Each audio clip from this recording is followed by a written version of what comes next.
Siú gacéine agus fáilte anseo go Santiago, Chile! Woo!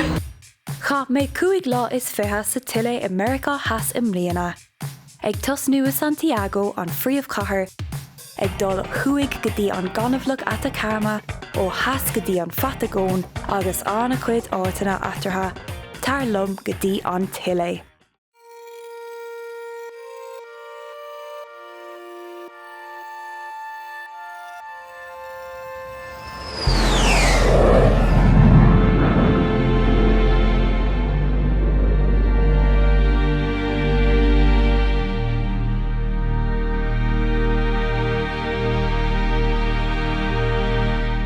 Is chathair bríomhar í Santiago a bhfuil tionchar mór art deco uirthi. Thrisimar i lár an tsamhraidh sa lasfear theas agus bhí na léitheanta fada agus an gríon te mar an leis forfa ar gíra fórdurca na hÉireann.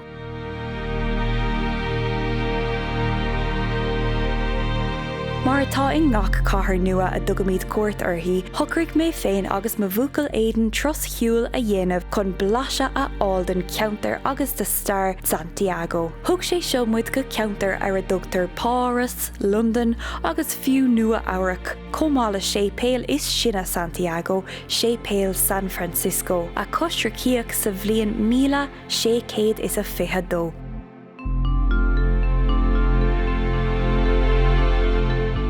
Thugamar cuairt freisin ar Cerro Santa Lucia agus an ceantar aisinta darb anam Las Taria.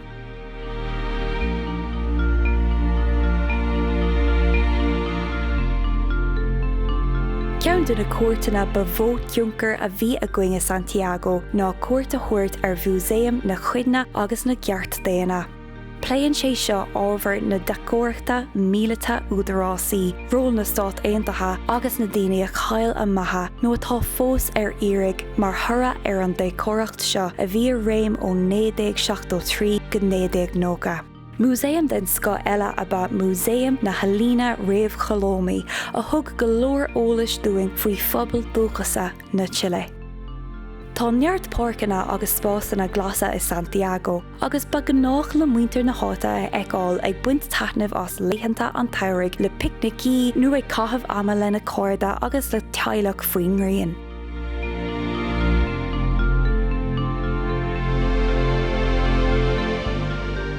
Tá anna cuid marga bríomhar agus tá cultúr caféanna is Santiago freisin. Cé go bhfuil an príomhharga Mercado Central beagáinín trosóireachta is fiú cuairt a thuairt ar fós. Ba é an completo, cinál hotdog le méid, avocado agus trátaí, an bia áitiúil is ansalom. Tá an café Santiago den sco freisin, agus tá go leor átainna ann le haig brathnú ar dhaoine i gaféanna lasmuigh. Gníomhaíocht eile nach mór dhéanamh ná an cábla suas go Cerro San Cristóbal, agus in dhéag sin tros ar chóir cábla thar pharc cathrach Santiago. Tá roiirceanna gan sáú ar an gcathair olmhór seo, agus tugann siad léargas dúing ar bhéad na cathrach seo ina bhfuil cónaí ar thart ar 7 milliún daoine.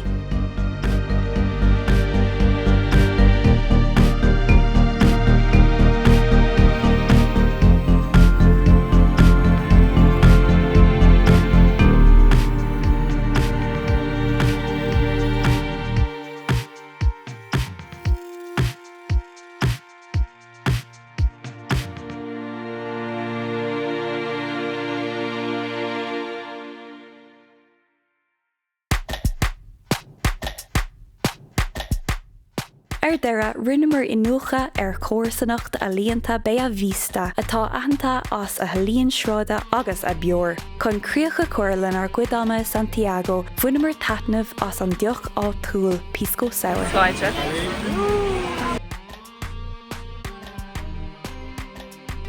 Raibh líon go chathair Chalafort Valparaíso. Ní raibh ann ach tros bus gear uairge le ó Santiago. Tá Valparaíso aitheanta as a helíonn sráide agus a cultúr bohéamach. Me gusta. Y me gusta Chile también. Focail rogha áfach, tá element anna ghairibh I Valparaíso agus thug go leor muintir na háit a rogha doing faoin bhéadaracht go ndéan faoi robáileing. Rud amháin chun cumad a súlair agus tú ag tuairt cuairta. bíar an ólas faoi de thimpeallacht. Tá Valparaíso aitheanta freisin as a cuid ardaitheoirí nó funiculars chun dul timpeall cnoic géire na cathrach. Go tradiisiúnta bhí trocadíobh ann ach tá na sé funicular déige tá fáca anamnacha mar séad chomharthaí náisiúnta na Chile.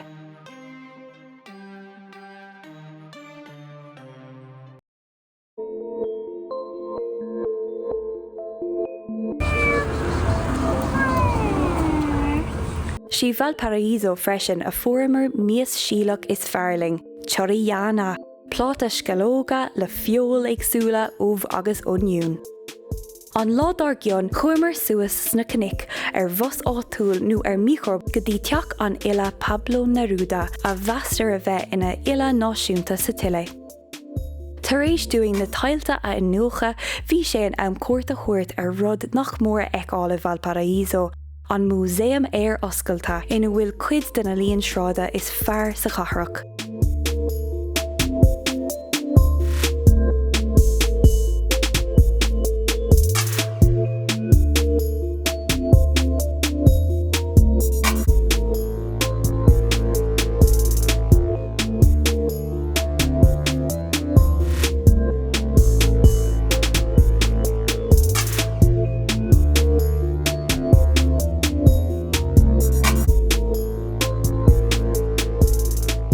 Tá roinnt bialana bia mara úntacha sa cheantar seo freisin inar bhéidir le taitneamh a bhaint as na radharc ón na cnoic.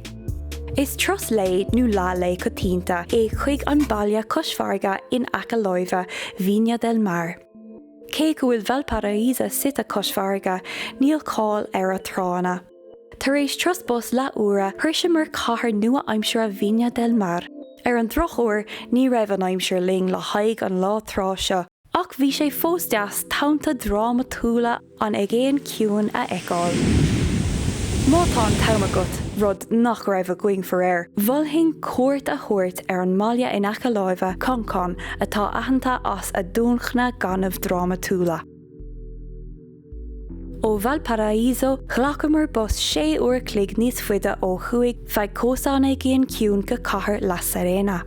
Ba bhór an túntas dúing an ceann seo, mar ní raibhmar ach a úsáid chun an trost go dtí an fásach Atacama a bhrisise suas, ach is ceann scríbe féin in áiríre. Tá altracht chnílach áling ann a chuir cathracha i barú a gcuoine dom, marga ceardíochta áling agus ar neog trá eile.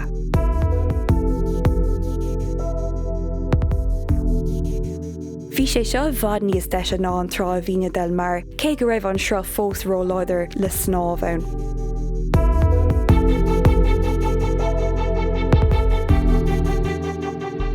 Tar éis fannacht gear ag La Serena, bhí sé an ann bus ithe 10 uair clig agus 45 nóméid níos fuide ó thuaig go cathair míon dóireachta Antofagasta. Tar éis ithe gan colla níor chreid mé nuair doscail mé hiúla don radharc fásaigh seo.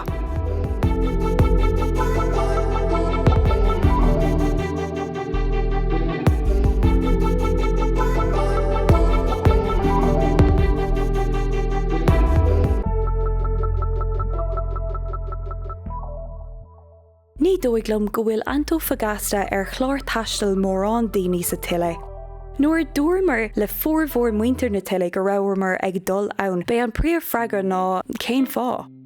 Bhris sé siúas go deas dros go dtí an Atacama, ach níos móná sin bátaí a raibh mé bís a eicáil. Is fear nach bhfuil mórán ag tarlú ann, ach cé gur ceap mé go raibh sé níos sábháilta ná Valparaíso, is áit atá garbh timpeall na nimil cínta. É sin ráite tá sí áling. Búlann na sléite leis an bhargáin seo sa tíocht dramatúil seo, agus drapan an cathair díreach isteach sa sléite. Níochamar trosóir amháin eile an seo, agus sin an chuí gur máling é.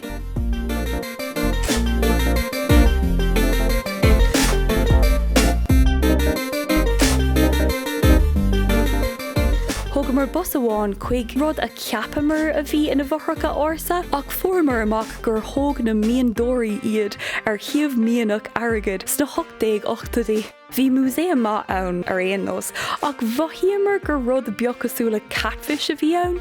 Tríd is tríd is chreidiúintach í Antofagasta le stoppa inti an mbealach go dtí an phásach Atacama. Tá go míad anois go dtí mo phríomh áit sa tSile.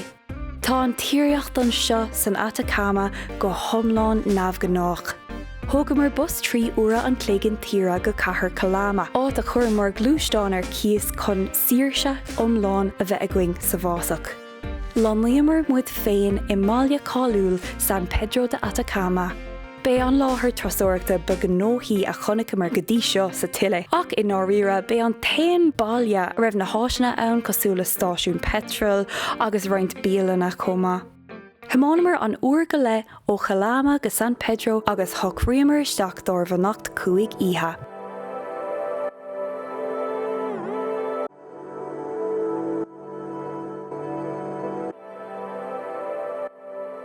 Bhí ar géad lá iomlán san Atacama gnóthach. Ba cuairdam a rá go gachaidh tú formhórna nethe is stíl spéise seo a chuir an ártha roimh ré ar lína. Mar sin, beidir nach méid an talúbtacht agat a ceapfa a bheoch agat, fiú le glúisteán. Caithfidh tú íochaisteach as na ticéadaí sna siomhanna seo go léir, mar sin cuireann an costas suas freisin.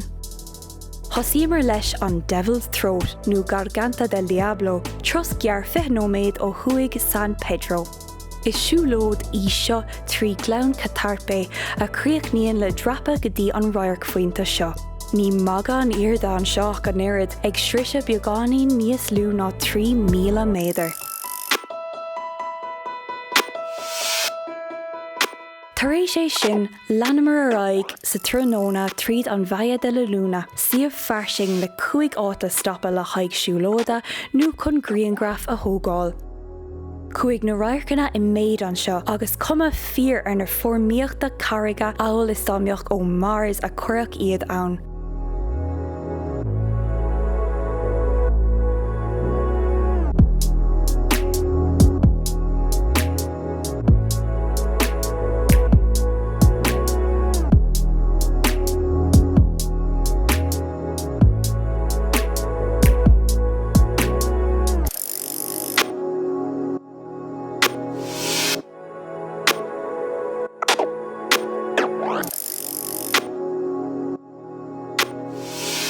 Bhí átainna ann fiú inar chosúil go raibh sneachta curtha, ír smíd an bhíondóireacht salann sa ceantar. Má tá tú ag tuairt cuairta ar an Atacama agus má tá tú ag lurg áit bha le lína gréine, bholthing mirador de Cari ar a dúchtar carraig an coyote freisin.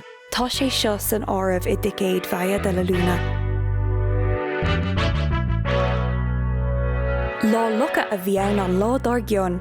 Tá rá phríomhlach le taiscéala sa cheantar ag tosnú le cuairtear madan chuig ceantar na lucha ar féidir leat snámhanta Laguna Secar. Is áit go tíonta í seo mar go bhfuil an cionn salann cóthir sin go snámhan tú sa luch. Bholthing go mór dit dul ann an céad rud ar madan.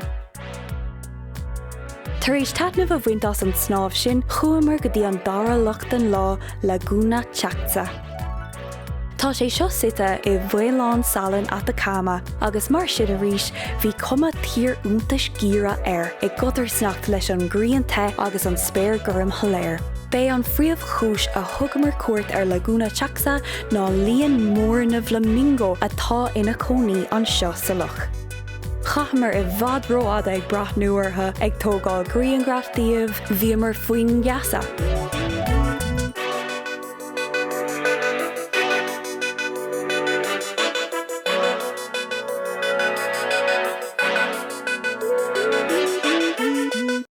Ó náit sin a raibh bhí sé thart ar uairclaigh ag tMontarnáis go San Pedro a rís don oíche.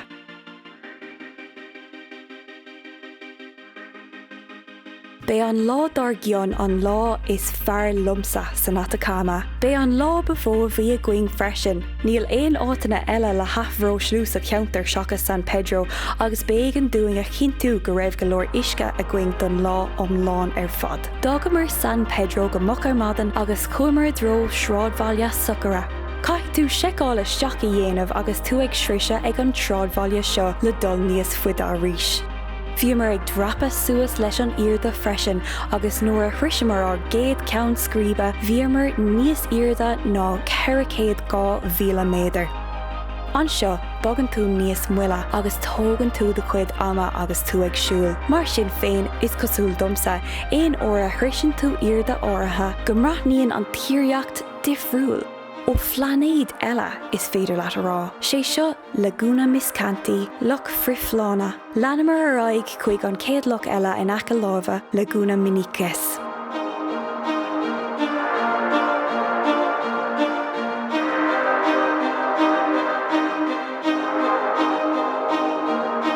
Leanamar uring ag dul I dróthróireann na Argentina go dtí Roirc Fuente de Piedras Rojas. Credim go thomláin gur bé seo an tíreacht is do chreita a chonig mé riamh I mo héal. Tá cuairt tugta agam ar an mulamh hena féin, mar sin bhí mé ar an taobh eile don bholcán seo hena féin ar a dtugtar Fásach Dalí. Tá an tíreacht sin mar an ggéana leis an tíreacht seo. Tá sé go súil gur tógach na roircanna seo díreach ó Victor le Salvador Dalí. Bioga os réalach, tá gach rud ag Piedras Rojas. Dod lá déirnach san Atacama rinnemer tros eile, dairiamar ag a ceithre clog ar madan agus hemonimar ar feadh uair go le sa dorcadas chun taiíáil ar gíosar El Tatio le haig éirí na gréine. Foréir chailimar éirí na gréine bhí mar beagáín déanaach ach bhí sé fiúntach ar aon nós. Bíonn níos móg níomhíocht ag na gíosar seo ar madan agus mar sin bhí áthas ar an bheith ann go lua agus sular tháinig na slúta móra bosanna trasóireachta. Tá na gíosars dráma túla seo ag an irda is irda go fóil ag 4,400 méadar.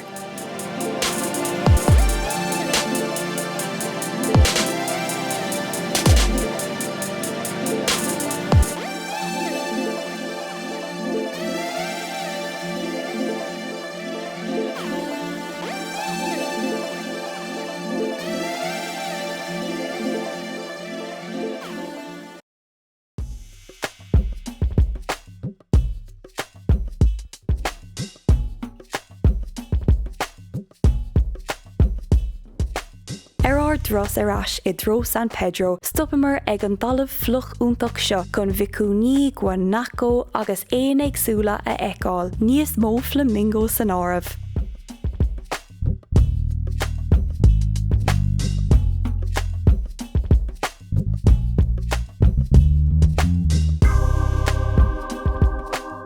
Bhí uring stoppa ag an tain loníocht a chonigimar ar an mbealach, bailile beag tradiisiúnta ar a dúchtar Machuca.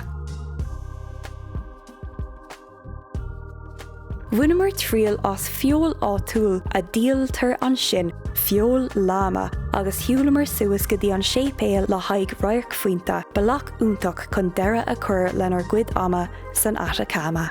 An céad ceann eile agus ceann de na ceann scríbe is fearling ar fad sa tile sí an Patagón. Det liomar ó Santiago sios go Puerto Natales agus chonigimar fiú an tairsro lia cáúil ar an mbealach.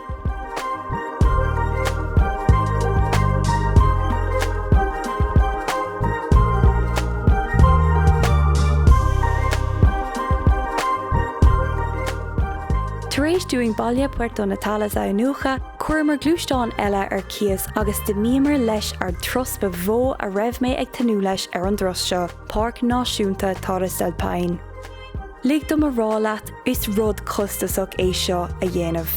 Déanann formhór na daoine an tros seo le grúpa nó ar tros éigent a cosníonn míle go le euro. Thugriamar campáil in éon áit amháin Loch Piho agus é sinna úsáid mar bhunáit ar feadh na cuaig oíche gon dul chuig siúlódaí catínta sa ceantar. Bhí sé seo fós costasach le tálaí an trála parca, campáil, bia, ach ar an omláin bhí sé thart ar €200 chun an rud ar fad a dhéanamh agus mar sin tá sé a bhfad níos réasúnta.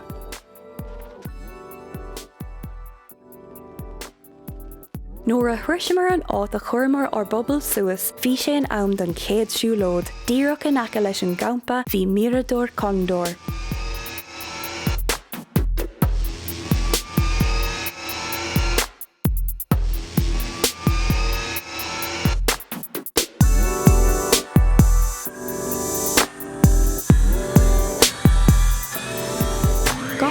nuair a doscléamar or bobbal seo an roirg a bhí a going.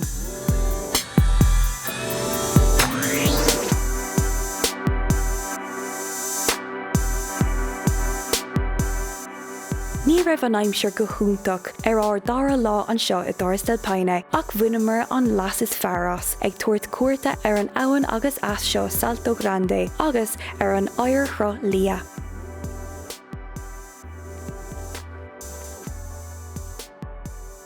An buachpointe an ládar gionn ar siúlód go bun chléata na theas. Thosaíomar go luath don siúlód coitianta seo. Bhí an tasach áling ar fad le srochanna oidhreach agus glánta daine.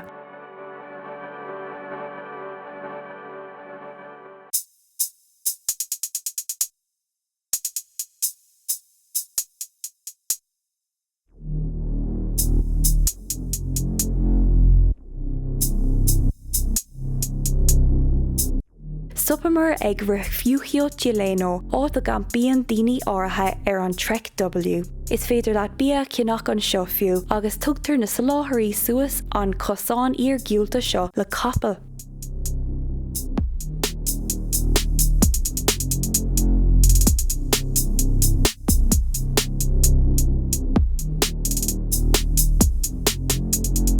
Is drapa géir suas an cnic an uair-deireanach den siúlód seo suas na cnic seo. Tá an roirg úntach ag an mar, cé go raibh na theas 6 clúd a hala scamal nóir chrisimir.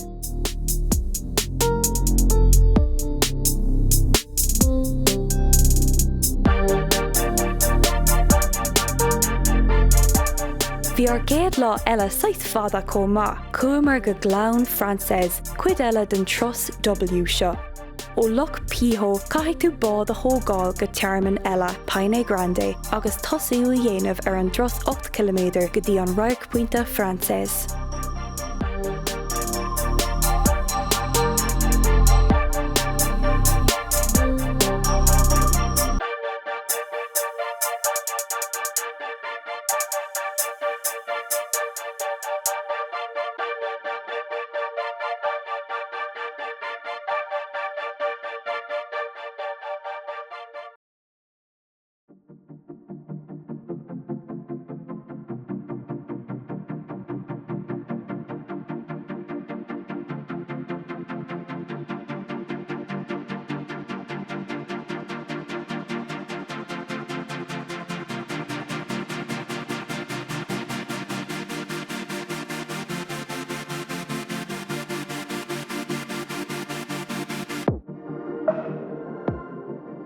Ceantas na chuntais bevó ná ar dros amach as Doras del Paine.